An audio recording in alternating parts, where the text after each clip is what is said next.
Welcome back to Create, Connect, Repeat. I'm going to give you 3 simple tips for musicians to take advantage of on Instagram in 2018.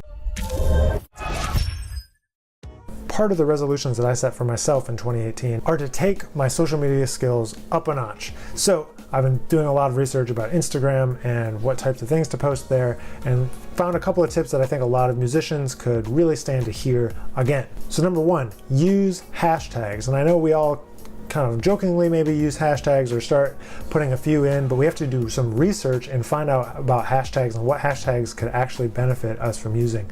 So if you go onto Instagram and you hit the little magnifying glass button, go to the search and go to tags, you can start putting in some words that maybe are relevant to you in your music. So for me as a jazz musician, I might type in jazz, and when you click jazz at the top, there are some suggested other hashtags that go along with jazz. So you can check out some of those and see what's there, and then you can see what might be relevant to you and start creating a list of hashtags that you want to use. Now, what you also want to do is make sure how many posts are using that hashtag.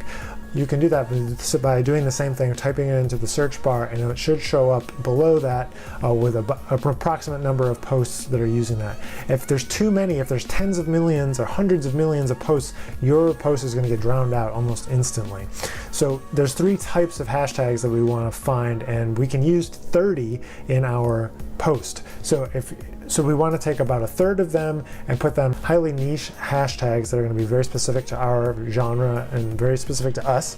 And then we want 10 that are maybe kind of medium, that they have maybe a couple 100,000 to 1 million other photos that are on that hashtag to grow, to kind of be one in this larger, more popular hashtag, and then maybe 5 to 10 that are these big like hashtag music or something really big, and just in the off chance that somebody sees you. So if you just imagine that every time you put a hashtag, that if somebody's looking through there, they might just stumble upon your photo and find your video and find you, and you never know exactly if somebody might find you that way. So it never hurts to use all 30 of the hashtags. So that's number 1, use hashtags, do the research and find out what ones are relevant to you and your community and your music, and use all 30 of them. Second of all is something that I never thought about too much as a musician, was looking at how your profile looks when you go to it, and looking at the grid and looking at how it is laid out.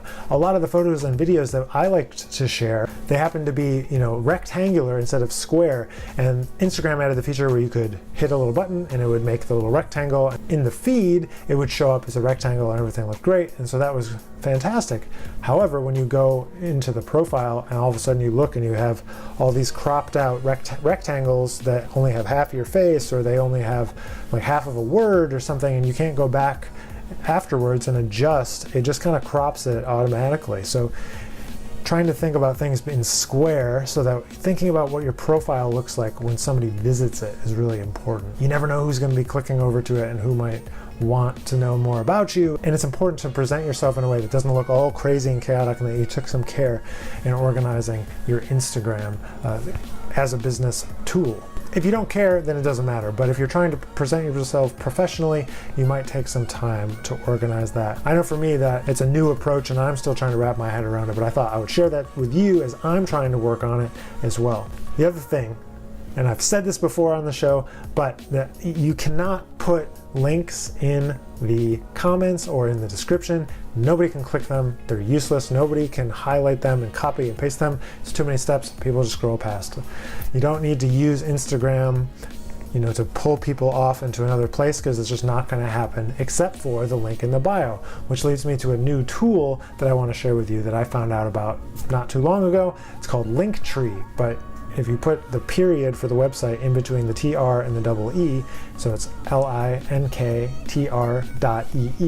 one of these fancy little startup type things, and that will allow you to create a new link to put into your bio, where it looks nice and allows you to put 3 links in there instead of just the usual 1 link, so that you don't have to change the link in your Instagram bio all the time. You can keep rotating maybe 3 links through to 3 videos, or to 3 playlists on YouTube, or to your website and your YouTube, but it lets you have a couple of links there. So that's Linktree, linktr.ee.